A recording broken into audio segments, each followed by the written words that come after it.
கூலி படம் தமிழ் சினிமாவின் முதல் 1000 கோடி படமா? கனவு தானே காண்றீங்க. எதுக்கு 1000தோட நிப்பாட்டிட்டீங்க?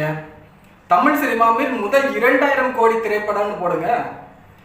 இந்திய அளவில் 2000 கோடி வசூலித்த முதல் திரைப்படம் ரஜினிகாந்த் அவர்களின் கூலி திரைப்படம். எழுதுங்க. எழுதுறதுனால என்ன ஆகிட போகுது? அவ்வளவு பெரிய ரஜினியால இவ்வளவு பெரிய தொகையை தமிழ் சினிமாவுக்கு கொடுக்க முடியுமா? இவ்வளவு பெரிய வசூலை கொடுக்க முடியுமா? அடிச்சு விடுங்க. ஒரு 4-5 சூப்பர் ஸ்டார்களை இந்த படத்துல சேர்த்துக்கிட்டா இந்த படம் 1000 கோடி அடிச்சிடும். அது உங்களோட எண்ணம். என்னவா இருந்தாலும் படம் பேசினாதான். ஒன்று நல்லா புரிஞ்சுக்கோங்க. நெல்சன் சூப்பர் ஸ்டார்களை ஹேண்டில் பண்ணார். ரஜினிகாந்தா இருக்கட்டும், மோகன்லாலா இருக்கட்டும், சிவராஜ்குமாரா இருக்கட்டும், இந்த சூப்பர் ஸ்டார்களை ஹேண்டில் பண்ணார். பக்காவாக ஹேண்டில் பண்ணார். அதனால தான் ஒரு 600+ கோடி ஜெயிலர் கலெக்ட் பண்ணிச்சு. அதை கெடுக்கிறதுக்கு ஜெயிலர் 2 எடுத்துட்டு இருக்காங்க. அது வேற விஷயம்.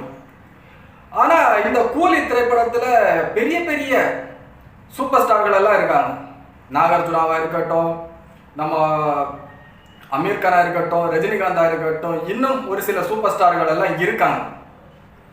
இவங்களை எல்லாம் வச்சு லோகேஷ் கனகராஜ் ஒன்றிணைச்சு இந்த படத்தை கொடுத்து தமிழ் சினிமாவில் 1000 கோடி கலெக்ஷன் அடிச்சிருவாரா அப்படின்னு சொல்லிக்கிட்டு, ஐ திங்க் ஆகாயம் தான் நினைக்கிறேன், ஏதோ ஒரு யூடியூப் சேனல்ல ஒருத்தர் பேசியிருக்காரு. அவர் என்ன பேசியிருக்காருனாங்கி, ஜெயிலர் படத்துல நெல்சன் 3 சூப்பர் ஸ்டார்களை பக்காவா இணைச்சாரு. அதாவது ரஜினிகாந்தா இருக்கட்டும், மோகன்லாலா இருக்கட்டும், சிவராஜ்குமாரா இருக்கட்டும், அவங்களுக்கு உண்டான ஸ்பேஸை கொடுத்து பக்காவா ஹேண்டில் பண்ணாரு. இதை லோகேஷ் கனகராஜால முடியுமா அப்படின்னு கேட்டா மிகப்பெரிய டவுட் தான். கூலி திரைப்படம் வெளி வந்தாதான் நம்ம அதை பற்றி தெளிவா சொல்ல முடியும் அப்படின்னு சொல்லிட்டு ஒரு கண்ணாடி போட்ட ஒரு சோப்பா டப்பி சொல்லியிருக்கு. இவர் ரஜினியை குறை கூடுறாரா இல்ல லோகேஷ் கனகராஜ குறை கூடுறாரான்னு நமக்கு தெரியுது. இவர் சுத்தி ஆனா லோகேஷ் கனகராஜ் மேலதான் வர்றாரு. லோகேஷ் கனகராஜால முடியாதுன்னு சொல்ல வர்றாரு. நெல்சனால முடிஞ்ச இந்த சூப்பர் ஸ்டார்களை இணைக்கிற ஒரு முயற்சி லோகேஷ் கனகராஜால முடியாதுங்கிறாரு. அவர் விக்ரம் படத்தை எல்லாம் பார்த்தாரான்னு தெரியல. விக்ரம் படத்திலேயே இருந்தது ஒரு 3 சூப்பர் ஸ்டார்கள் தான். அது கமலா இருக்கட்டும், கிளைமேக்ஸ்ல வந்த சூர்யாவா இருக்கட்டும், பகத் பாசிலா இருக்கட்டும். பகத் பாசில எல்லாம் எவ்வளவு பெரிய நடிகர். விஜய் சேதுபதியா இருக்கட்டும். ஒரு கமலஹாசனை வச்சுக்கிட்டு கமலஹாசனை கூட மற்ற நடிகர்களை நடிக்க வைக்கிறது எவ்வளவு கஷ்டம்னு சொல்லுன்னு இந்த சோசியல் மீடியாவில் நீங்க திரும்பி பார்த்தாலே தெரியும். ஏன்னா கமல் அந்த மாதிரி பட்டவர். கமலுக்கு உண்டான ஸ்பேஸ் நிறைய இருக்குன்னு நினைக்கிறவர். மற்ற ஹீரோ வந்தாலும் கேள்வி மேல கேள்வி கேட்டு அவங்கள ஒரு வழி பண்றதுன்னு சொல்லிட்டு பழைய வீடியோக்கள்ல தெரியும். இப்ப கமலஹாசன் அப்படி கிடையாது. ஆனா அதே அந்த சூப்பர் ஸ்டார்களை எல்லாம் ஒன்றிணைத்த லோகேஷ் கனகராஜால கூலி படத்துல இருக்க சூப்பர் ஸ்டார்களை ஒன்றிணைக்க முடியாது. அது படம் வெளியில படம் திரைக்குள்ள ஓடுனாதான் சொல்ல முடியாது சொல்லிட்டு அந்த சோடா பொட்டி சொல்லியிருக்கு. இவனால நம்ம என்ன சொல்லி திட்டுறதுன்னு தெரியல. திட்டவும் முடியல, திட்டாம இருக்கவும் முடியல. இது இந்த கர்ப்பப்பைக்குள்ள பிள்ளை இருக்கும் போதே பிள்ளை ஆனா பெண்ணான்னு இவங்க பேசி பொண்ணா இருந்தாங்க. அந்த பொண்ணுக்கு மாப்பிள்ளை பாக்குற மாதிரியும், பையனா இருந்தா அந்த பையனுக்கு பொண்ணு பாக்குற மாதிரி தான் இவங்க பேசுறாரு.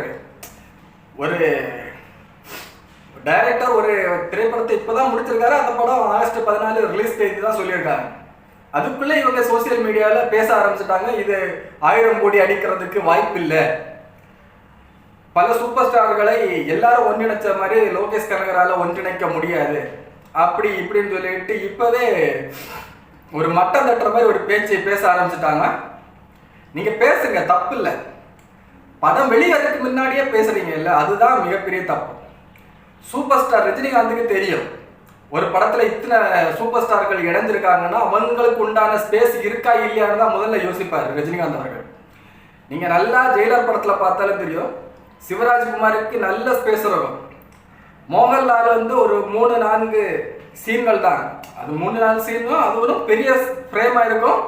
அதுல மோகன்லால அவ்வளவு வெயிட்டா காமிச்சிருப்பாங்க. ஸோ ரஜினிகாந்த் அவர்கள் என் கூட வர சூப்பர் ஸ்டார்களை எல்லாம் டம்மியா காமிங்க, என்ன மட்டும் ஹைப்பா காமிங்கன்னு சொல்லிட்டு ஒருபோதும் சொல்ல மாட்டாரு. கூலி படத்துல நாகார்ஜுனாவா இருக்கட்டும், அமீர் கானா இருக்கட்டும், ரஜினிகாந்த் அவர்களா இருக்கட்டும், மற்ற ஹிந்தி நடிகர்களா இருக்கட்டும், எல்லா சூப்பர் ஸ்டார்களுக்கும் தகுந்த இடம் இருக்கும்.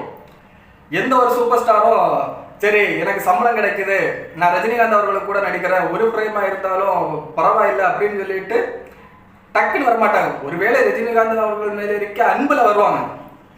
ஆனா ஒரு டைரக்டர் வந்து ஒரு சீனுக்காக ஒரு மிகப்பெரிய தொகையை கொடுத்து ஒரு மிகப்பெரிய சூப்பர் ஸ்டாரை புக் பண்ணி நீங்க வாங்க ரஜினிகாந்த் அவர்கள் கூட ஒரே ஒரு ஃப்ரேம்ல நடிச்சுட்டு போங்கன்னு ஒருபோதும் சொல்ல மாட்டாரு. அவங்களுக்கு அந்த கதையினுடைய முக்கியத்துவத்தை சொல்லி புரிய வச்சிருப்பாரு. அந்த நடிகர்களுக்கு அந்த கதையில கண்டிப்பா ஒரு முக்கியத்துவம் இருக்கும். இது தெரிஞ்சிக்காம சில சோடா பொட்டியும் சரி, வழுக்க மண்டையும் சரி, சில பல மண்டைகள் எல்லாம் இப்பவே பேச ஆரம்பிச்சுட்டாங்க. கூலி படத்துல இது நடக்கிறதுக்கு சாத்தியம் இல்லை, எல்லா ஹீரோக்களுக்கும் ஸ்பேஸ் கொடுக்கறதுக்கு சாத்தியம் இல்லை, 2.5 மணி நேரத்துல இத்தனை 5 சூப்பர் ஸ்டார்களை எப்படிதான் இணைக்க போறாங்க, எப்படிதான் சேர்க்க போறாங்கன்னு நீங்க கவலையே பட வேண்டாம். அது இயக்குனரோட வேலை. படம் வந்த அப்புறம் படத்துல இருக்க கூடுதல் குறைவுகள், படத்துல இந்தந்த காட்சிகள் எல்லாம் பிரமாதமா இருக்கு, இந்தந்த காட்சிகள்ல கொஞ்சம் மெனக்கெட்டு இருக்கலாம் அப்படின்னு நீங்க பேசினா அது ஒரு நியாயம், அது ஒரு தொழில் தர்மம். படம் வெளிவருக்கு முன்னே பேசுறது, அதுக்கு நான் ஒரு பழமொழி ஒன்று சொல்லலாம்னு நினைச்சேன், அதுல கெட்ட வார்த்தை சேர்ந்து வரும், அதனால விட்டுட்டு போறேன்.